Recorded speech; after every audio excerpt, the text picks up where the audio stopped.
Okay, so you want to own a sports team. You picture the owner's box, your name on the trophy, players you pay running out in front of 70,000 people who scream every time the ball moves, celebrities texting you for tickets, a private jet with the franchise painted on the side. It sounds like the ultimate trophy, the thing you buy after you already have everything else. Hand over the money, hire the coach, sign the stars, and let the wins and the profits roll in together. Sounds simple. It is not simple. And the story of how a sports team actually makes money and how a few of them quietly destroy the fortunes of the people who buy them is one of the strangest stories in all of business. Because a team is the only company in the world where the customers cry when they lose and the owner still gets richer anyway. Before you make a single dollar, you have to get past the first wall. And it is a wall most people don't even know exists. You cannot just buy a team. Not the way you buy a house or a restaurant or even a shopping mall.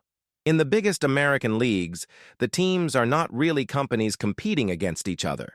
They are members of a club, and the club decides who gets in. When a National Football League team goes up for sale, the buyer has to be approved by the other owners. 3/4 of them, at least 24 out of 32, have to vote yes before you are allowed to hand over your billions. You can have all the money in the world and still be told no. There are only 32 of these teams in existence, and new ones almost never get created. Some of them have been owned by the same family for 50 or 60 years. So the first thing nobody tells you about owning a team is that the hardest part isn't affording it. It's being allowed to buy it at all. And when one does come up for sale, the price tells you everything about what kind of asset this really is. In 2022, the Denver Broncos sold for $4.5 billion to a group led by a member of the family behind Walmart. At the time, it was the most anyone had ever paid for a sports team in North America. That record lasted barely a year. In 2023, the Washington Commanders, a team that had been mediocre for 2 decades and had spent years mired in scandal, sold for around $6 billion. Read that again. A team that had not won anything meaningful in 30 years, that fans openly complained about, sold for $6 billion. The performance on the field had almost nothing to do with the price. The price was about something else entirely, and we'll get to what that something is. Even in soccer, the biggest business in sports globally, the numbers work the same way. In 2022, the English club Chelsea sold for around £2.5 billion, and the buyers committed to spending well over $1 billion more on top of that.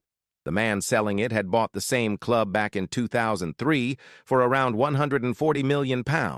So over roughly 2 decades, that asset had multiplied more than 10 times over, and that was during years when the club, by its own accounting, frequently lost money on its actual operations.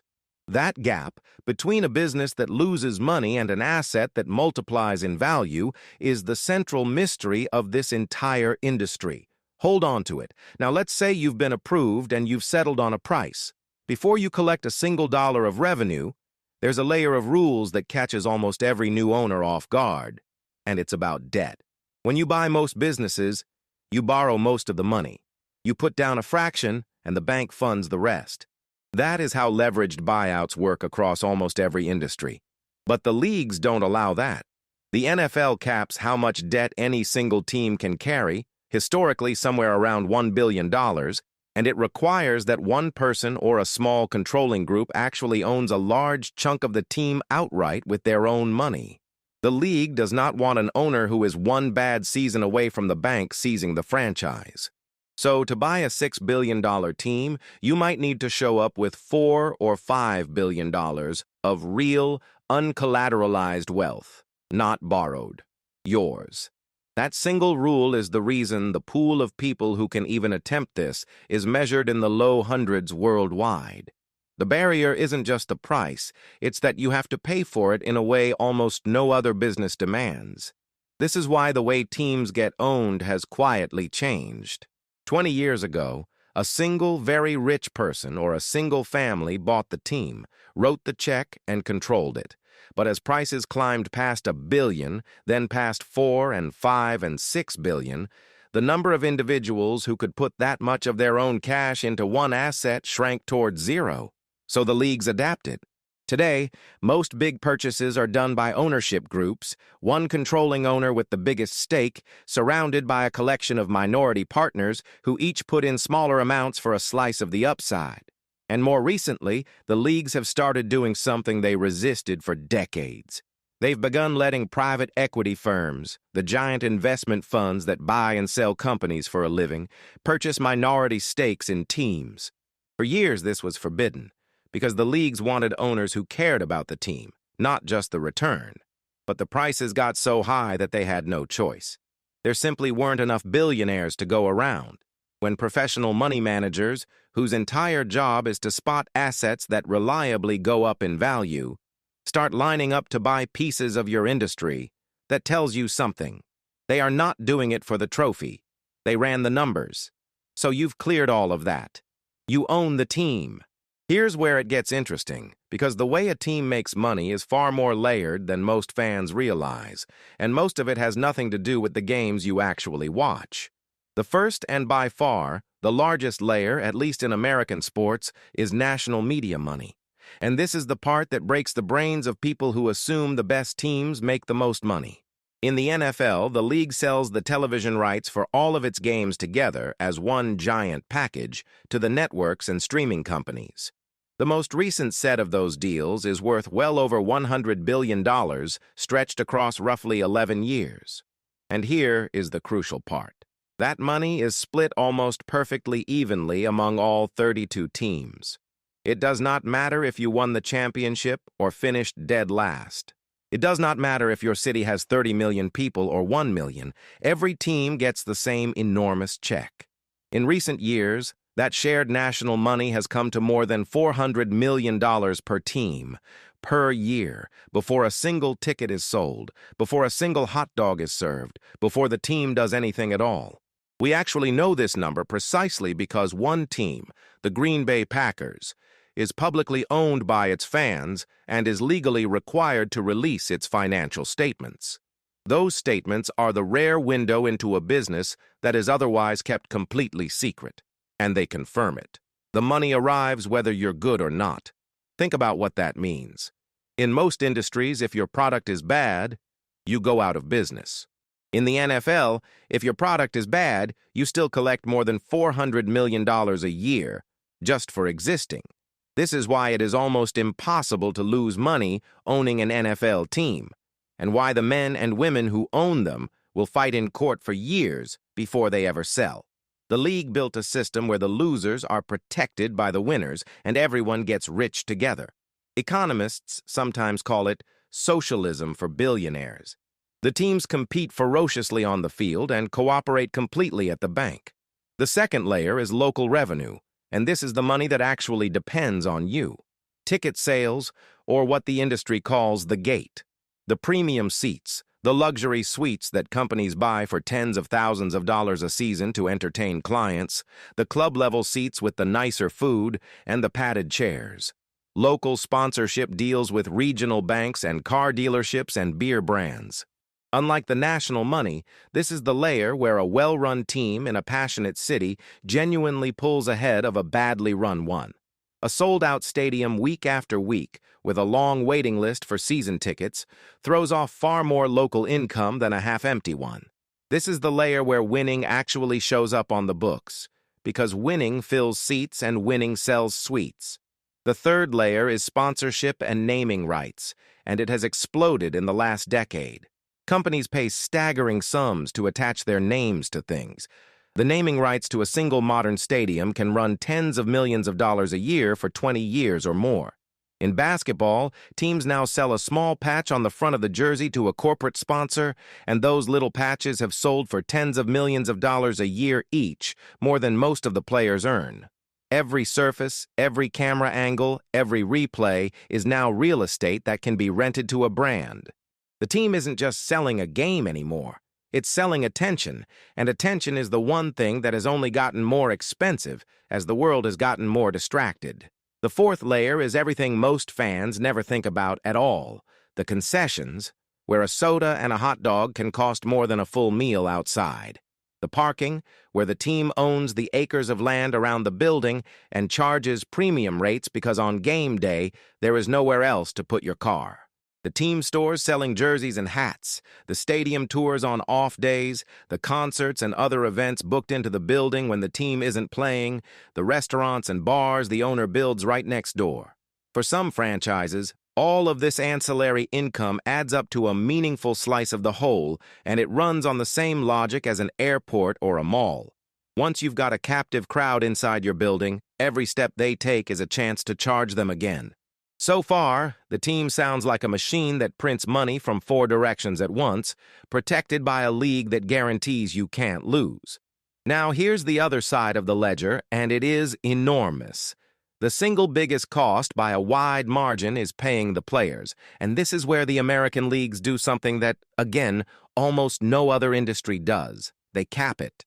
The NFL, the NBA, and the NHL all operate under a salary cap, a hard or soft limit on how much any single team is allowed to spend on player salaries in a year. In the NFL, that number recently climbed past $250 million per team. But here's the strange gift hidden inside that limit. The cap doesn't just stop teams from spending too much.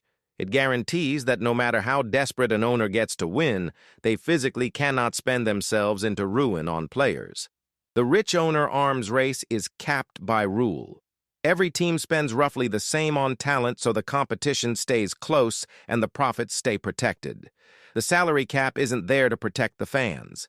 It's there to protect the owners from each other and from themselves. There's a second piece of armor hiding inside the American system that fans of other sports find almost unbelievable, and it's the way the contracts are written.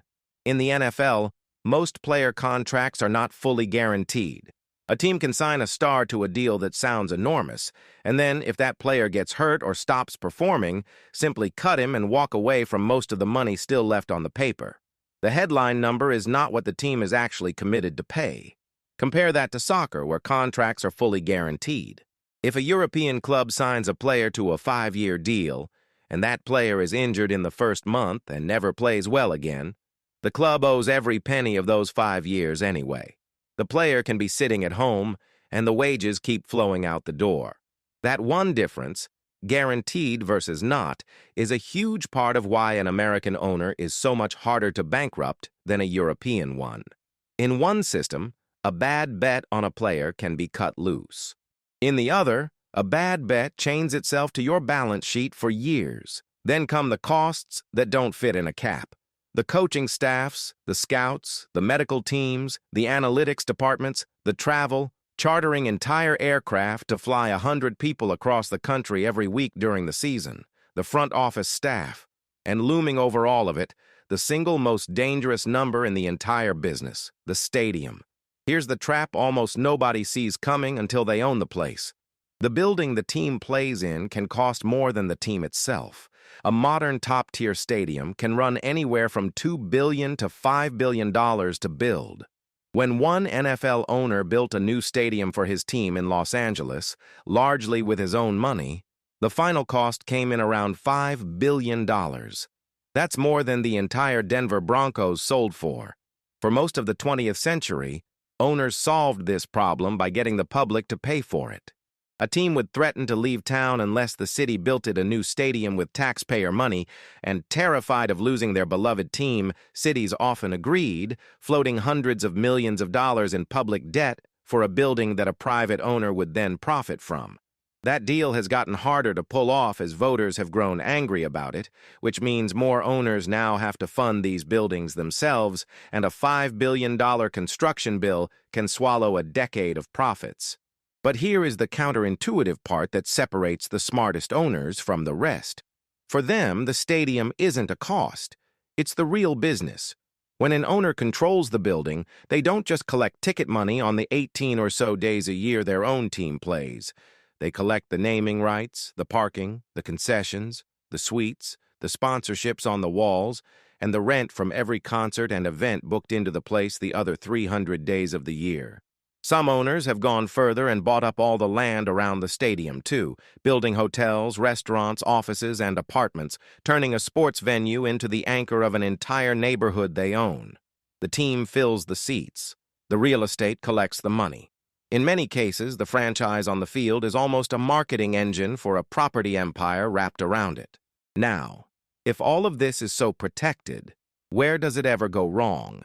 To understand that, you have to leave America entirely, because the version of this business played in most of the rest of the world runs on the opposite rules, and it is brutal. In American sports, the leagues are closed. The same 32 teams play every year. A team that finishes last still comes back next season, still collects its $400 million, still cannot be kicked out. It's a permanent membership in an exclusive club. In European soccer and in most of the world, the leagues are open. Every season, the worst teams in the top division are relegated, kicked down into the league below, and the best teams from that lower league are promoted up to take their place. There is no safety net, and the financial gap between divisions is a cliff. In England, a team in the top division, the Premier League, might earn well over £100 million a year in television money alone. A team one level down, in the second division, might earn a small fraction of that. So relegation isn't just an embarrassment. It's a financial guillotine. Overnight, a huge share of your revenue simply vanishes, while the expensive players you signed to try to stay up are still on your payroll, still demanding their top division wages. And there is no salary cap. In European soccer, an owner desperate for glory can spend without limit, and they do. They borrow, they gamble, they pour hundreds of millions into players chasing a championship, and if it works, the club soars. If it doesn't, there's nothing to catch them. This is the structural risk that runs through the entire global game. The American system is built to make owners rich no matter what. The European system is built so that ambition, unchecked and uncapped, can destroy a club that has existed for 100 years. And then there's a third model that sits in between the two, worth understanding because it shows the trap doesn't need relegation to bite. American baseball, the sport with the longest history in the country, is a closed league like football. No team ever gets kicked out. But unlike football, it has no hard salary cap. Instead, it uses something called a luxury tax. Teams can spend as much as they want on players, but once their payroll crosses a certain line, they have to pay a penalty tax on every dollar above it, a tax that grows steeper the more they overspend and the more years in a row they do it. The result is a league split into two worlds. The big market teams in the huge cities, with their own regional television networks pouring in local money, can afford to blow past the tax line year after year, paying the penalty as a cost of doing business while stacking their rosters with the most expensive stars in the sport. The small market teams in smaller cities cannot. They collect their share of the national money, keep their payroll low, and try to compete on smarter scouting and cheaper young players. It's a reminder that even inside a protected closed league, the absence of a hard cap slowly pulls the sport apart into the teams that can spend and the teams that only survive. To see both sides of this, it helps to look at two real teams, because the same industry produces both the greatest fortune-building machine in business and some of the most spectacular collapses. Start with the good outcome. In 1989, a businessman named Jerry Jones bought the Dallas Cowboys, along with the stadium they played in, for around $140 million. At the time, people thought he had overpaid, and the team was reportedly losing money. Jones was mocked, but he understood something about this business that the doubters didn't. He treated the Cowboys not as a football team, but as a brand and a real estate operation that happened to play football. He aggressively pursued sponsorships. He built a new stadium that became a destination in itself, hosting concerts and championship fights and college games, and he pushed the league to let teams keep more of their local marketing money. Today, decades later, the Dallas Cowboys are regularly valued as the most valuable sports team on the planet, worth somewhere around $10 billion, $140 million to $10 billion. And here's the detail that captures the whole industry. During most of those years, the team's operating profit, the money it actually cleared each year, was a rounding error next to that gain in value. Jones didn't get rich mainly by running a profitable business year to year. He got rich because the thing he owned kept becoming worth more, whether it won or not.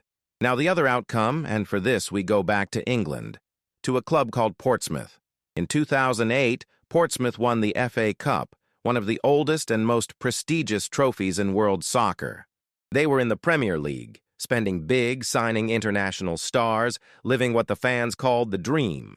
But that spending was built on borrowed money and a series of owners whose finances were far shakier than anyone realized. The wages the club had committed to were larger than the money coming in. When the results dipped and the money got tight, the whole structure came apart with terrifying speed. 2 years after lifting that trophy, Portsmouth became the first Premier League club ever to go into administration, the British version of bankruptcy protection. They were docked points as a penalty, which pushed them toward relegation, which cut their revenue, which made the debts even more impossible to pay. And once the fall started, it didn't stop at one level. Portsmouth were relegated, and then relegated again, and then again, tumbling from the very top division of English soccer all the way down to the 4th tier in the space of a few years.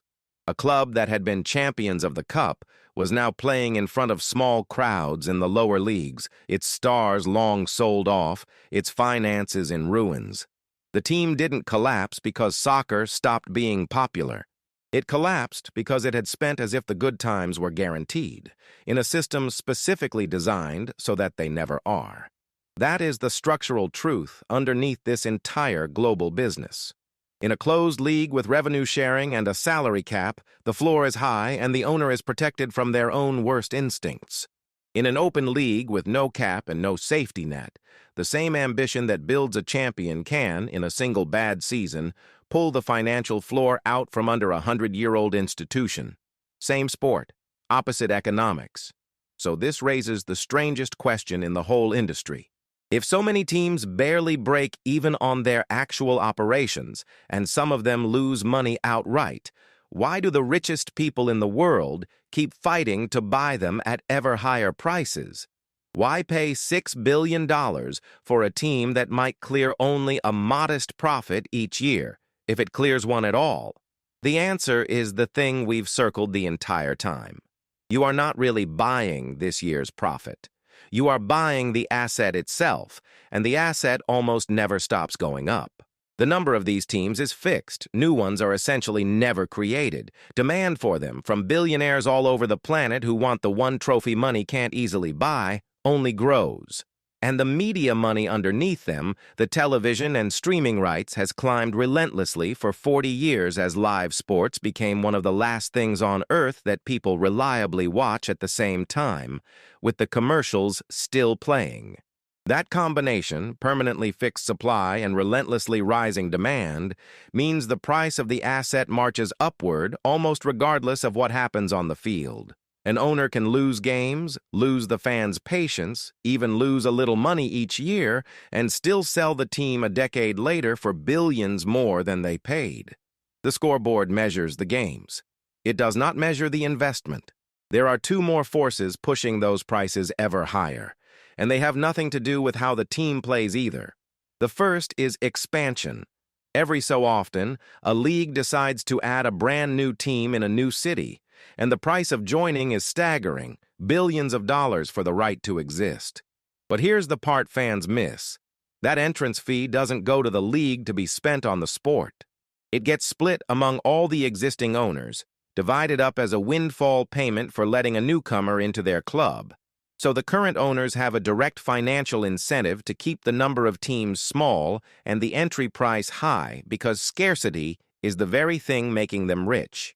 The second force is that some of the recent buyers aren't ordinary investors at all. They are sovereign wealth funds, the investment arms of entire nations. And they are not always buying to make a profit. They're buying influence, prestige, a soft and friendly image on the world stage. And a buyer who is chasing something other than money will happily pay more than the numbers alone would ever justify, which drags the price of every team up with it. When your potential buyers include entire countries, the ceiling on what your asset can sell for stops being about business at all. But if there is one crack in this beautiful machine, one thing that keeps the smartest owners up at night, it isn't the players and it isn't the rival across town. It's the plumbing underneath the whole thing. That river of media money, the $400 million a year that lands in every team's account regardless of results, was built on top of the old cable television system. The one where nearly every household in the country paid every single month for a giant bundle of channels, whether they watched sports or not. Sports fans and non-fans alike were quietly funding those broadcasts together. But that system is coming apart. People are canceling cable in enormous numbers, cutting the cord and moving to streaming apps where they pay only for what they actually want. And when the non-fans stop paying into the bundle, the pool of money that funded those gigantic television deals starts to shrink at its foundation. This is the real reason the leagues are racing to sign deals with streaming companies and technology giants, chasing new buyers to replace the old cable money before it fades. So far, the new deals have kept getting bigger, which is why franchise values keep climbing. But every owner knows the uncomfortable truth. The entire tower, the guaranteed checks, the protection from failure, the endlessly rising asset value, rests on the assumption that someone will always pay enormous sums to broadcast the games. The day that assumption weakens, the math that makes this the safest bet in business gets a lot less certain. So, does owning a sports team actually work as a business? The honest answer, just like with malls and airports and banks, depends entirely on which team and which league, and the gap between the two outcomes is enormous. In the optimistic scenario, you own a team in a closed American league. You collect more than $400 million a year in shared national media money before you do anything at all. A salary cap stops you and your rivals from spending yourselves into oblivion. You control your stadium and the land around it, so you're collecting parking, concessions, naming rights, and event income all year long, not just on game days.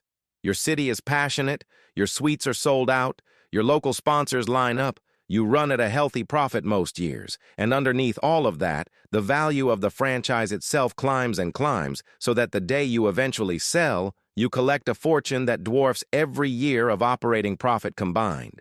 This is the outcome that turned a $140 million purchase into a $10 billion empire. In the realistic bad scenario, you own a club in an open league with no cap and no safety net. You spend heavily chasing glory because your rivals are spending heavily too, and standing still means falling behind. One bad season, a run of injuries, a couple of poor signings, and your results slip. The relegation trapdoor opens. Your television money collapses overnight while the wages you promised in better times keep coming due every single month. The debt you took on to compete is suddenly crushing. And once the slide begins, each drop makes the next one more likely, exactly the way it did at Portsmouth. The team doesn't have to be badly loved to fail. It just has to be caught spending like the good times would last forever, in a system built to make sure they don't. Neither of these is exotic or theoretical. Both happen constantly, across the same global sport, sometimes to famous clubs only a few years apart. The difference between them is almost never how much the fans care. It's the structure of the league the team plays in, and whether the owner respected the one rule that structure was quietly enforcing the entire time. A sports team looks, from the outside, like a group of athletes chasing a trophy. From the inside, it's something stranger. It's one of the only businesses on earth where the product can fail every single week and the value of the company keeps rising anyway, where the customers are so loyal they'll pass their season tickets down to their children, where a league of fierce rivals cooperates completely to guarantee that all of them get rich. The players you see on the field are not really the business, they're the show. The business is the scarcity, the media money, the real estate, and above all, a piece of paper that says you own one of a tiny fixed number of things that the wealthiest people alive will always want and can almost never have. The final score tells you who won the game. It tells you almost nothing about who won the deal.